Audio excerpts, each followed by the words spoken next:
It's 1665 in London, and we're on the cusp of the Great Plague. That word, plague, conjures images of pustules on ragged bodies, of faces with the pallor of the grave. It's all a little bit medieval. But we are now in the 17th century. It's 1665, and we're emerging from the English civil wars on the cusp of a new world. Somewhere in the city, the polymath Robert Hooke is peering through his microscope and seeing for the very first time what he understands to be cells. On the streets, London's latest craze, the coffee house, is abuzz with chatter, for now at least. This is the year that, over the water in the Netherlands, Johannes Vermeer paints the girl with a pearl earring, that rare beauty smiling directly at us, so bold, so sure, so alive. But something terrible is on the horizon. Come with me now to stand in the shadows beneath old St. Paul's Cathedral. The wooden houses in the surrounding streets are packed tightly together, each overhanging the passageways below. From down here, they block out tonight's moonlight. A rat is scurrying down the cobbles, skipping over puddles of slop, passing invisibly under doors and through casements to lodge at the back of warm hearths or in the stale blankets of exhausted sleepers. And as it does, a killer goes with it. In the days and weeks ahead, it will pass, silent and deadly, into the alehouses and the churches, bath and bakehouses of this city. It will mingle with crowds at the markets and among the strong arms of women washing clothes down on the banks of the Thames. By the end of the summer, this harbinger of death will have sent hundreds to meet their maker, silencing the coffee houses, emptying the streets, and sending thousands more fleeing to the countryside. But even there, they will not be safe for long. It will follow them out into the fields, catch them on the roadside and in the dales and marshes. Eventually, it will bring all of its darkness and all of its despair to knock down the doors of the quiet Derbyshire village of Eyam.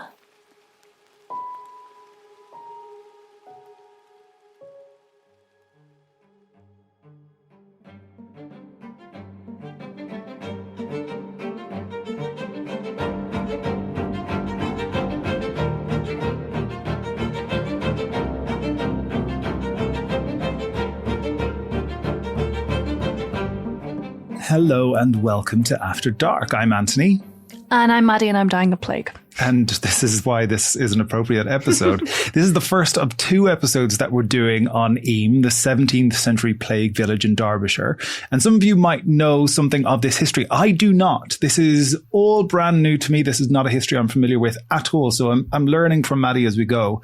But if you went to school in England, then maybe this is a history that you're familiar with. I was, Anthony, one of those children who grew up in England and did learn this at school. I grew up quite near to where this happened, actually. I grew up in Staffordshire, and it happened across the border.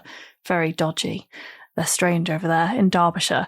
I have spent a lot of time in my childhood visiting this village and walking its little streets, looking at the cottages where this history took place. And I'm really, really, really glad that one of our brilliant listeners suggested this, because it's a history that I think I'm so familiar with it. It's sat in the back of my mind. And I don't think I'd even added it down to our very long list of After Dark episodes. So I'm so glad that someone has brought this to the forefront of my mind. Now, the history of Eyam is so fascinating because really it's a history of the horror around the plague, but also of sacrifice in the face of this terrible suffering. And across this episode and a second episode, this is, ladies and gentlemen, a mini-series. We are going to be tracing the plague, first of all, in Europe's busiest cities, including London, all the way to this isolated village in the north of England. We're going to be peering through the keyholes of the families that were affected there. And we're also going to be thinking, and I think this is something prescient to our own moment and very recent living memory, we're going to be thinking about collective decisions to isolate in reaction to contagious disease. So without further ado, let's dive in to this story. So one of the things you were talking about, Maddy, when you set out the narrative in this episode is not necessarily a time frame that people would be familiar with in terms of plague, that being the 17th century and the latter half of the 17th century at that. So we're looking at 1665 in particular. I know personally that we're talking about a few years after the restoration of Charles II.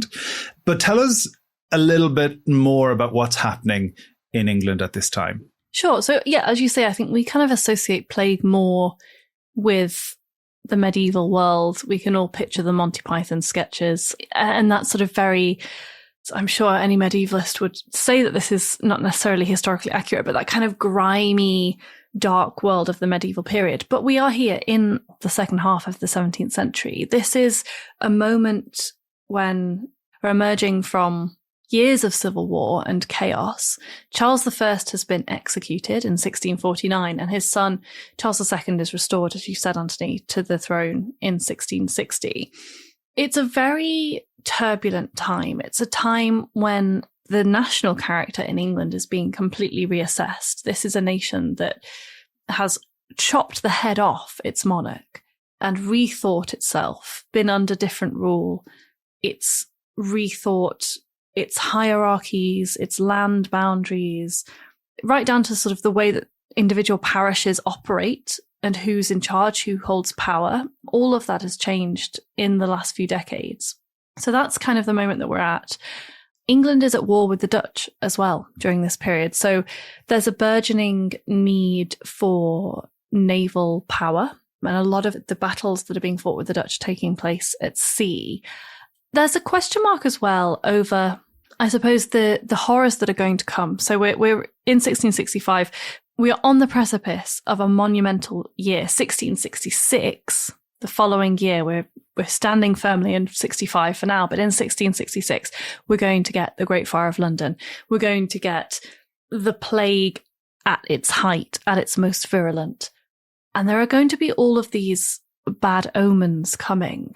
At the start of this year, we also get a warship, obviously, ready to go out and fight the Dutch, called HMS London, that explodes in the Thames estuary. Its powder magazine accidentally ignites, and it kills 300 of its crew. And there's just lots of disastrous events that happen that kind of lead to this big climax.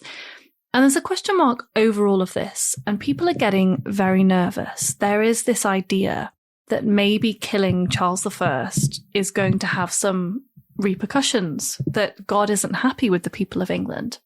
And so there's anxiety in the air, there's nervousness, there's debate, there's a real lack of clarity moving forward. It's a hopeful time, it's also a fearful time. The world is changing. And into this world comes this tremendous disease that is about to wipe out a huge number of people in the population and bring real horror and suffering to the doorsteps of many ordinary folk.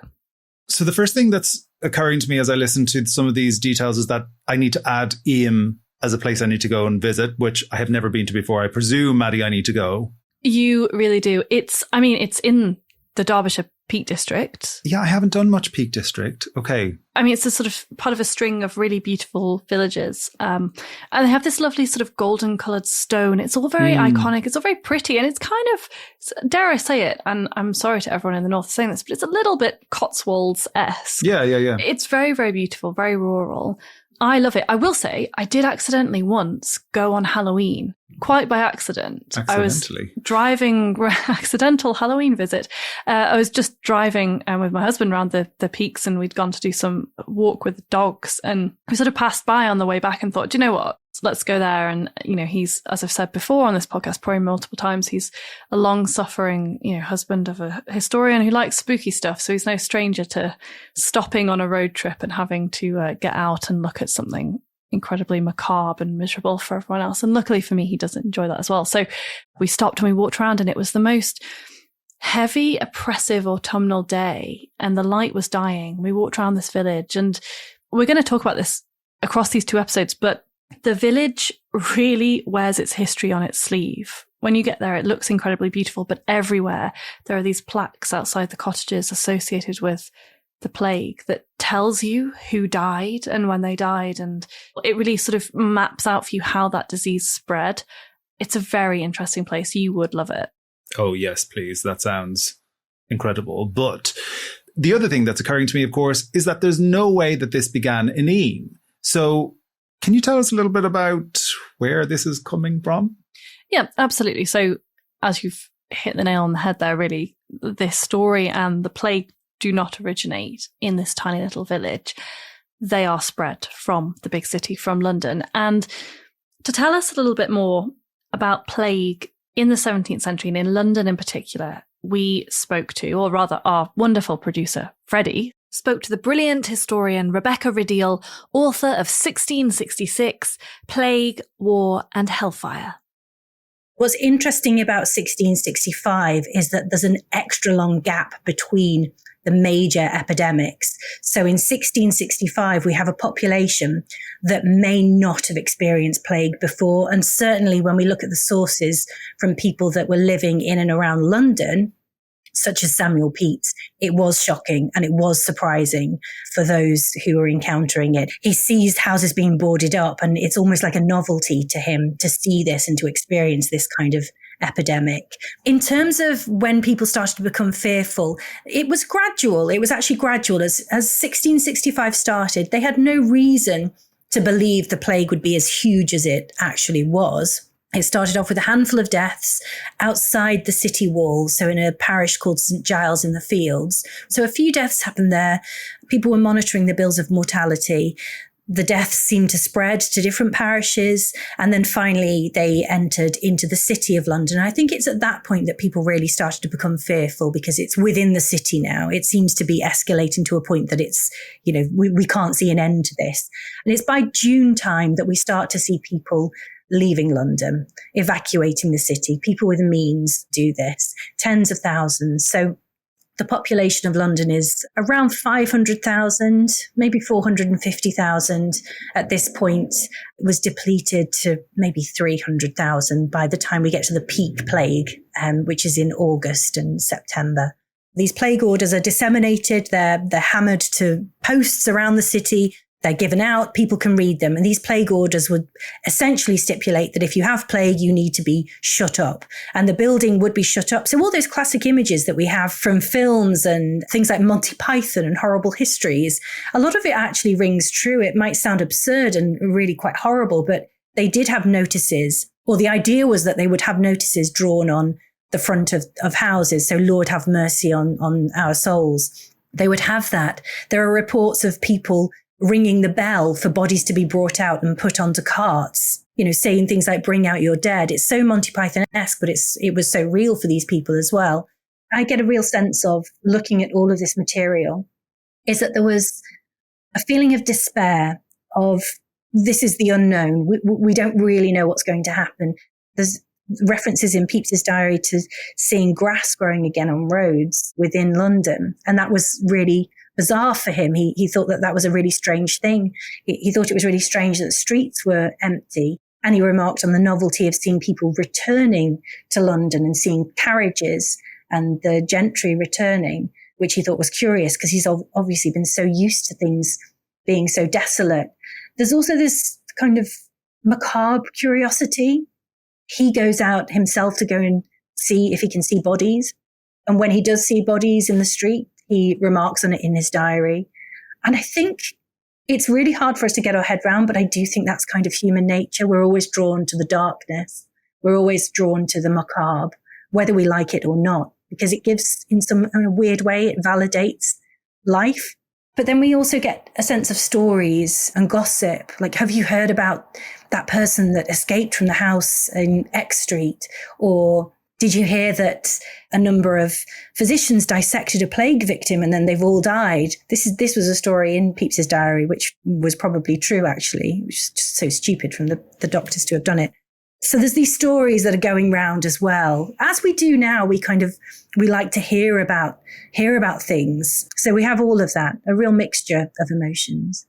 If we look to London, there's a hierarchy of power. So you have the mayor, and then you have the alderman, and you have this power that's basically concentrated around the Guildhall, which is the case in most cities.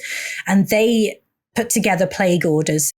Anthony, we've heard there a little bit about the plague, the way that people started to react to it and deal with it in the city. And to help us with this visualizing of this time period, I have given you an image from a broadsheet, an illustrated broadsheet in London.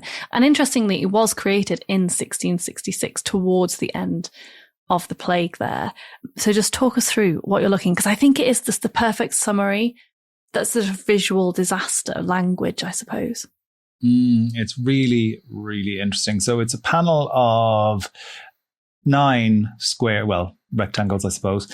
So I won't go through all 9 of them because we'll be here for 438 hours. But the top left one is interesting because it's interior in a relatively well-to-do house. There's people sick in beds. There's people sick on the floor. There's a coffin sitting nearby, and it looks like quite a small coffin. So that's there. I'm seeing a lot of Thames transportation, actually. But then the things that strike me the most is the bottom 6 images. And sometimes it doesn't work for me when historians draw parallels with more contemporary events. But this, to me, I don't know if you remember, Maddy, but at the very beginning of COVID, we were seeing images of mass graves coming from other countries, of people who had died from COVID and they were being buried together because they didn't know how this disease was. They didn't have a full grasp on how the disease was spread or how the virus was spread. And what we're seeing here is versions of that. Now, some of them are in graveyards, but even still, some of these burials that I'm looking at from the 17th century are in graveyards, but it's a very, very busy graveyard. But then in other places, I'm just seeing multiple wooden coffins being carried, and it just looks across land, and it just feels like burial en masse, even if it's not a mass burial plot. And then in the bottom center, something a little bit more formal, which I'm imagining is alluding to some kind of idea that this plague is encompassing people from all levels of society. So you're getting people who are being buried in more communal graves outside the town. I'm looking at one of them, that it's very clear that these burials are happening outside the town. In fact, some of those bodies are not even in coffins. They're just lying on the ground outside the town. So this really, it's quite shocking, right? And it would be anyway. But when you remember those images that we were seeing on the news, it's so bizarre to think that we can't quite relate to this in the same way, but we do have a link to it in our emotional memory. And that's an odd comparison. I just never thought we would be able to draw those comparisons. It is. It's a shocking comparison, really. And it brings up experiences and memories. Certainly we lived through that time. And I think it's interesting, actually, the sort of historic parallels with COVID. There's been a lot of commentary by historians who've been careful to distinguish between the plagues of the past and COVID itself. But it's interesting, I think, in the aftermath of COVID, everyone became very interested in the Spanish flu almost 100 years before, and that historical moment. And that's the sort of connection that I've held in my head as well. And then preparing for these episodes really made me think about not only the sort of the rapid spread of disease and what it feels like to live in that moment, but also people's reactions to it and the way that people try and manage that and manage other people during that is really sort of fascinating. And that's really what the story at Eyam and indeed the story of the plague in London is all about. So what we're looking at in these 9 panels is essentially the story of the plague coming to London. We've got it, as you say, in this first scene in this bedroom where people are starting to exhibit these symptoms and die. And then we've got this mass exodus from the city. You've got people getting on barges to get away from the disease. You've got people leaving, and those who are left behind are having to bury the bodies and deal with this crisis as it's unfolding. And then you've got eventually the disease dying off itself and people returning to the city, and returning really changed from the whole experience. And I think it's difficult to fathom the scale of the plague in 1665, the human cost of it, the effect of it psychologically, the effect of it culturally. It first appears in the city in June 1665, and a lot of the commentary that we have today comes from the diarist Samuel Pepys, who, if you've ever actually sat down and read his diaries, he was a dreadful human being. So I'm not necessarily endorsing him by using his quotes here, but he wrote in June 1665, "I hear that plague has come to the city." And that's this sort of famous quote that's always used, that, this was the sort of beginnings of it, and there were murmurings of it in the street. And then just a few days later, he writes, "This day, much against my will, I did in Drury Lane see 2 or 3 houses marked with a red cross upon the doors, and Lord have mercy upon us," written there. And it becomes clear very, very quickly that this disease is spreading through the urban environment. And people start, and I think this is really important, this idea of people's reactions to contagious diseases, that they start to mark the doors of the houses of families affected with this red cross, and sometimes by writing, "Lord have mercy upon us." And that harks back to this idea we have of, maybe that question mark over whether it was right to kill Charles I, if this is some kind of divine retribution. But what's so fascinating is that in the marking of the houses, some people mark their own houses as a way of warning others that they've contracted the disease and they don't want to pass it on. But in some cases, the houses are locked by the neighbours and marked out, and people are forced to self-isolate, if we're going to use the terminology we're all very familiar with, sort of against their will. And this organisation of society and the sacrifices that are asked of some people, that some people step into themselves and others impose on other people, I just find this fascinating. And I think, I don't want to, make too much of a parallel. I don't think we can understand what it would be like to be in the 17th century in London, but I do think we know something of that experience.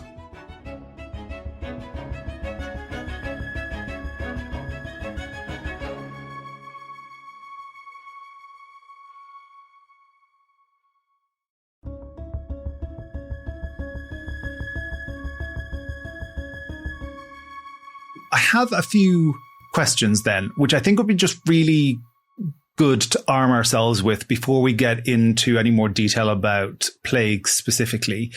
So we're going to do it in a kind of a rapid fire way. And Maddy, you can tell me whether I know these facts or whether I think I know these facts. So debunk some of the myths that have grown up around the plague, I guess. So first of all, we're talking about the 1665 to 1666 plague, which I know was the bubonic plague. So we'll start with that. That's fact, right, Maddy? It's bubonic. Correct. Yes. Now, this I know because it's been all over TikTok for the last 6 months to a year. And that I don't is where know why. Anthony gets all his historical information. My PhD is from TikTok. And there's this kind of revisionism about the rats. Maddy, rats, spreaders of the plague or not spreaders of the plague? Okay, so technically it is the fleas on the rats that are spreading the disease. The fleas are biting human beings. The rats are coming into the domestic space or, wherever people are coming into contact with them. The fleas are the ones biting the people and spreading the disease. That said, it's the rats that are transporting the fleas. So it's a sort of chicken and egg situation, I guess. We can't let the rats off the hook. Come on. They are a very vital part of this transmission. I'm sorry to everyone who knows and loves rats out there, but... And they are cute. I think they're quite cute. They don't bother me. I'm not really scared of mice and rats. Spiders, on the other hand, absolutely... They're guilty of all atrocities the world over. They can all go in the bin. Apart from spreading the plague. Yes, fine. I concede.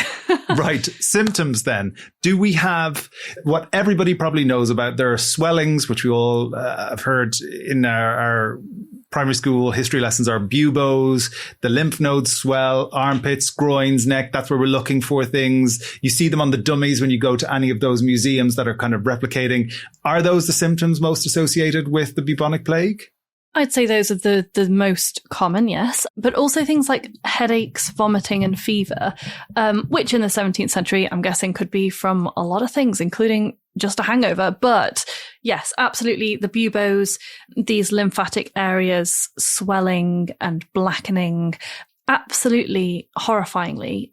If you had these symptoms, any of these symptoms, according to the National Archives statistics I've drawn this from, you had a 30% chance of dying within 14 days of getting those symptoms. 30% chance of dying within 14 days. I'm going to take those. I don't want the plague, by the way, just touch all the wood there. But like, they're better odds than I thought. I would have thought that if you got the plague, you were dying and that's it. But no. I mean, I wouldn't be thrilled to hear that statistic if I was covered in black swellings. No, but 70% chance of survival. Well, I think it's just... No. It's not 70% chance of survival. It's 30% chance that you're going to die within those 14 days very rapidly. You might survive 15 days, possibly make it to 16. You're probably not going to be great.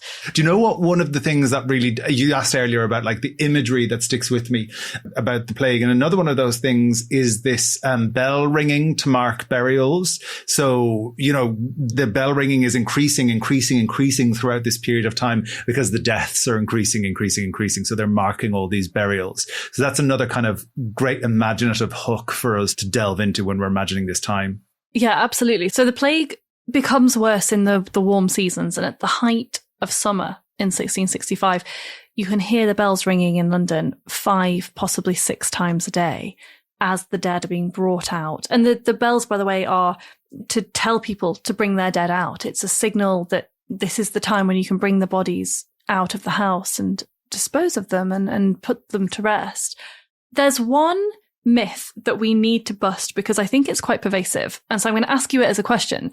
Do you think the Great Fire of London, which comes, of course, in 1666, does that end the plague? Does the fiery destruction of a huge swathe of the city kill off the disease? I do know the answer. I'm not just cheating because I have got the notes in front of me. I do know that the answer to that is no. But I think if you asked most people just on the street what ended the plague in 1666, they would definitely say the Great Fire of London, right? Yeah, I think it's one of those ones that's really persisted. Yeah. What we do know is that actually the fire never reached, or at least didn't completely destroy, the areas that had been most affected by plague. So areas like, you know, on what was on the outskirts, things like Whitechapel, Clerkenwell, and Southwark as well. So it didn't. But I think in the 17th century imagination and today, the Great Fire and the plague are linked in all these interesting ways and become these omens of further bad things to come. And as we've said, that, you know, possibly the consequences of all this killing of the monarch and this restructuring of England, and indeed the restoration of the monarch. You know, there are people on the other side who claimed that restoring the monarchy was the thing that was bringing these bad things into being. So it's a really dark and complicated time when people are so unsure of what's happening. They don't really know what's causing the plague. They don't really know how it's spreading. They also don't really know how to treat it. So I've got some of the treatments here that people were using at the time to try and either relieve the symptoms they were exhibiting or the people around them were exhibiting, but also to try and prevent catching it in the first place. So people who had the buboes, the headaches, the vomiting, the fever would be bled with leeches, which, you know, we now know it's not great. Do you know what's mad about the old leeches? How persistent they are in treatment, like centuries. Yeah.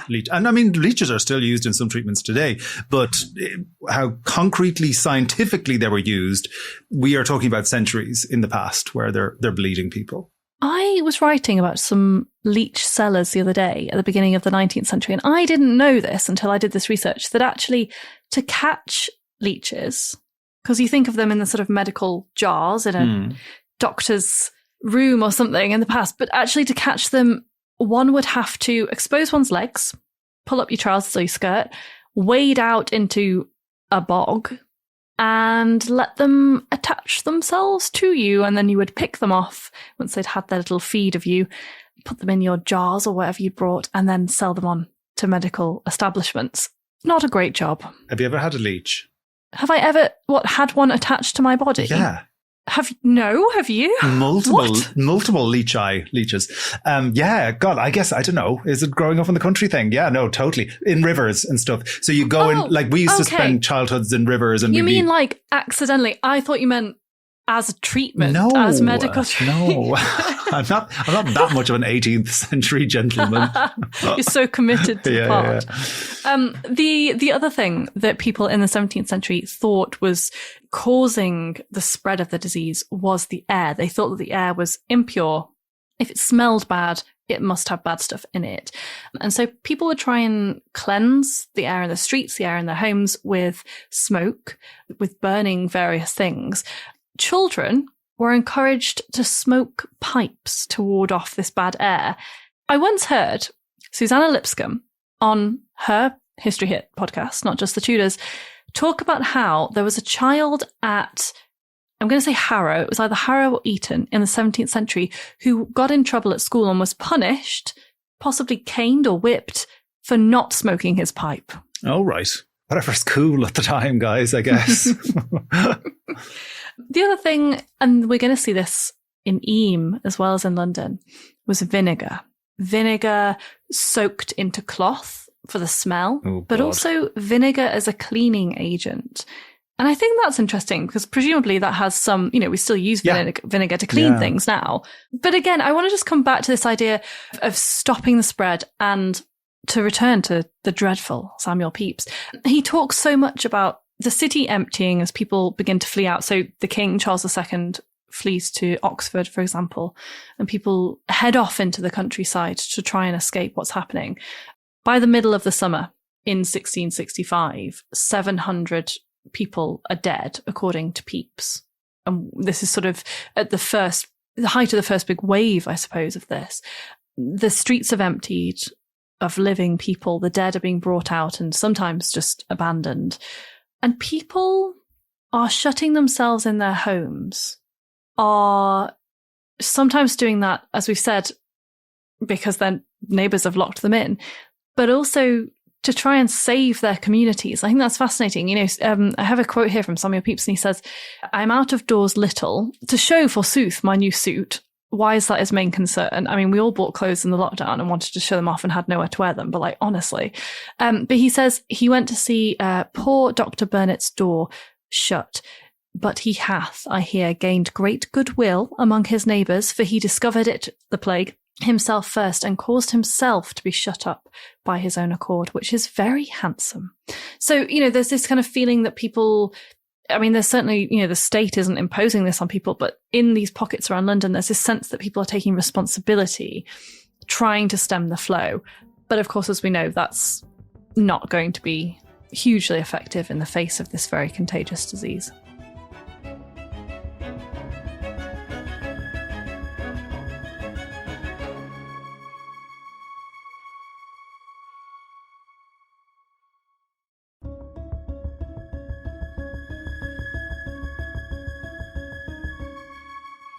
So this is all really formative information, but one thing I'm really aware of is this is not London Plague City. This is Eyam Plague Village. And I want to get there now, and I want to understand how the history in London is going to inform what's happening beyond London and in Eyam specifically. So Maddy, can you take us there and give us a little bit more information about how this history unfolds there?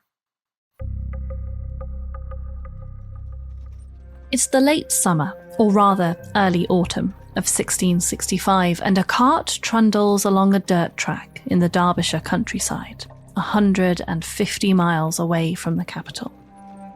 It passes through what we know today as the Peak District, a part of England renowned even back then for its dramatic and beautiful scenery.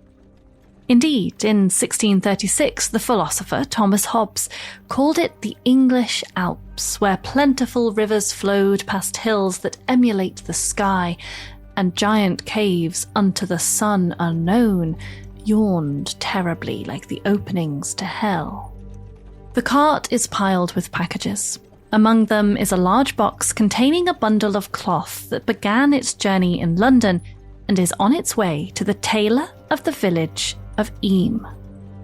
Between its folds, fleas writhe and jump, a tiny, deadly warning of what is to come.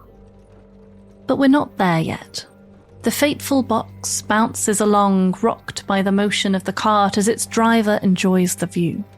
In the distance, Eyam appears, a collection of golden stoned cottages tightly packed along the road, and each backed by long fields marked out by their original medieval strips and concluding at the edge of the rocky wilderness beyond. The cart enters the village, passing by cottage after cottage, until eventually it reaches the house of the tailor. The box containing the cloth and its fleas is taken down, carried to the door, and handed to its intended owner, one Alexander Hatfield. Hatfield's assistant, George Vickers, is the one who opens it up, and noticing the cloth is damp, takes it out and hangs it in the garden to dry. It flaps there, hopping with fleas in the close autumn air, in the middle of this crowded place. Neighbours push past it, children duck under it, animals brush up against it. The pestilential cloth hangs there as villagers chatter and barter in each other's doors, raise their glasses in good cheer in the alehouse, and crowd back into their cottages to sleep. Whole families and some lodgers piled in together. But as they dreamt, none of them heard the approaching footsteps of death.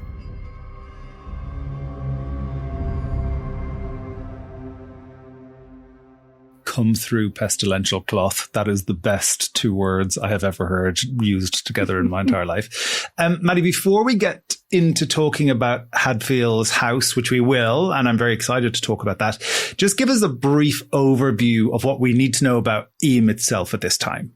Okay, so as we've said, Eyam is a village in the Derbyshire Peak District National Park, as it is now.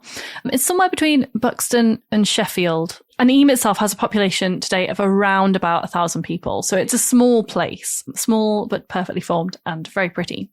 There's been a lot of debate by historians around the size of the village and the size of the population there in the 1660s, mainly because it's quite difficult to get the appropriate primary sources that we would need to do this. So early estimates, which are based on actually the writings of a local historian in the 18th century, someone working 100 or so years after the plague hit Eyam, estimate that the number of villages was around about 350. And as we're going to find out, if that was true, the mortality rate is put somewhere around 85%. So this is really going to be a devastating event. That said, more recently, parish records and hearth tax return documents from this period have been published. You can see them online. And a conservative estimate of the population of Eyam is now about 700, which would obviously, compared to that 350, it makes the mortality rate percentage lower. Still not great. Still striking, yeah. It's still really striking. And certainly the higher mortality rate than London itself, not in terms of the numbers of the dead, but in terms of that percentage of the population that is going to be taken out. So that's what's awaiting this little rural idyll as that cart carrying the cloth trundles towards it. And when it gets there, it devastates a whole community and a community of real people. So let's meet some of these people. So as we heard in the narrative there, we've got Alexander Hatfield, and I always feel really sorry for Hatfield because he is the tailor who has ordered this cloth, obviously to make clothing with, all the way from London. And this is happening towards the end of the summer, the beginning of the autumn. The plague is already firing up in London. It's already killed a significant amount of people. And yet we know now that cloth had the fleas in that brought the disease all the way to Derbyshire. But how was he to know that? And yet that decision, the business that he runs, the choice he makes to purchase that cloth from London and its arrival all end up having this devastating effect. And I always just feel really sorry for him that he's sort of the cause of it in some unfortunate way. We then have in the same household, Mary, his wife. Mary has been married before. She's on her second husband now with Alexander Hatfield. And she has two sons from that previous marriage, Edward and Jonathan. living in the house, and they are early teens, I think. There's also George Vickers, who's Hadfield's assistant, his apprentice, being trained by him. And he's the one who opens the bundle, first comes into contact with the cloth, and he hangs it up to dry because it smells damp to him. One of the things that strikes me about this, and I think it's the kind of history that I really enjoy. Like, often we think about and we talk about these big events that are changing the world or changing a locality or changing a country, whatever it might be. And it's often a battle. It's often someone usurping a crown. It's often the beheading of a monarch. But here, and in so many other tantalizing parts of the past, we have the unpackaging of some cloth is going to change this entire village's history. And at that particular moment of time, and how lives will be lost. And it's in those small everyday actions that to me is the kind of history that I really respond to. So that image that you were painting in that narrative was just so clear of unfolding this damp piece of cloth, and then it's going to be hung out on the line. And little does that person know, George Vickers, little does he know what's about to unfold, and it's about to change everything. It's kind of sliding doors history, right? Yeah, it's so everyday, and it's so, therefore, so insidious that nobody realizes, this isn't anything out of the ordinary that's happening up to this point. Nobody realizes the horror they've let into their home by accident. And, it's the same in London. When you think about all the rats that are just moving around, sure, people probably weren't thrilled to find them in their home, but they were a common, everyday part of normal life. You'd find them in your bed, you'd find them in your rafters, under your floorboards, behind your fireplaces, hiding in the ash to keep warm, all of those things in the street, in the privy, everywhere. And it's these everyday things that then conspire to create and spread this terrible disease. So inevitably, we know what's going to happen next. And it's George Vickers who first becomes ill. Just 2 days after the parcels arrived, he starts to develop a fever. And then when he takes off his clothes because he's so warm, he realizes he's covered in a red rash, and there are swellings starting in his groin, in his armpits, and around his neck. And less than a week later, on the 7th of September, he is dead. But of course, we know how contagious this is. This is not going to stay with Vickers and go to the grave with him. On the 22nd of September, so just a few days later, little Edward, who is Mary's son from her first marriage, one of the two sons, he's only 4, he dies. Then on the 2nd of October, Mary's other son, Jonathan, who is 12, follows his little brother to the grave. So Mary has lost the apprentice living in her house, George. She's lost her 2 sons, Edward and Jonathan. And Mary and Alexander are all that's left. And they're in this house, not a huge house, it's just a cottage, but a house that's been so full of life and close bodies pressed together and working alongside each other. And now it's empty and it's quiet. But of course, the plague isn't going to stop there, and it's not going to be confined to their house for long.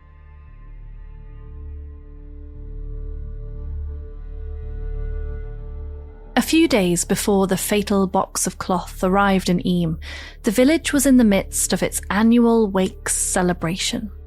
This was a day for coming together to, among other things, mark the harvest.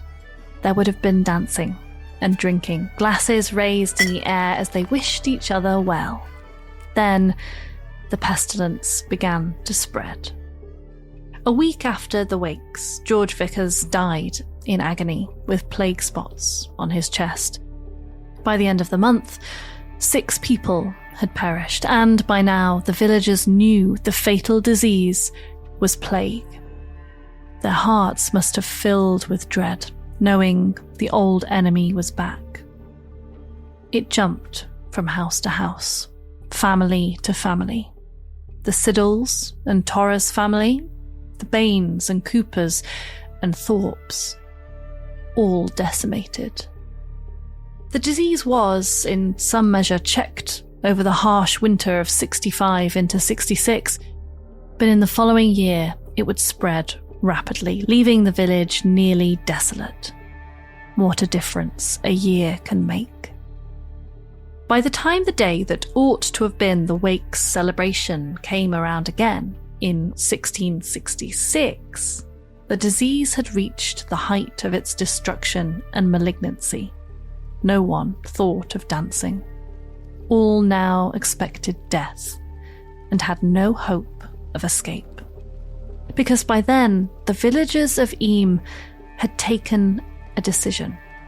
A heroic decision, really, to cut themselves off from the world in a bid to save their neighbours. The story of that self-sacrifice is where we're headed next.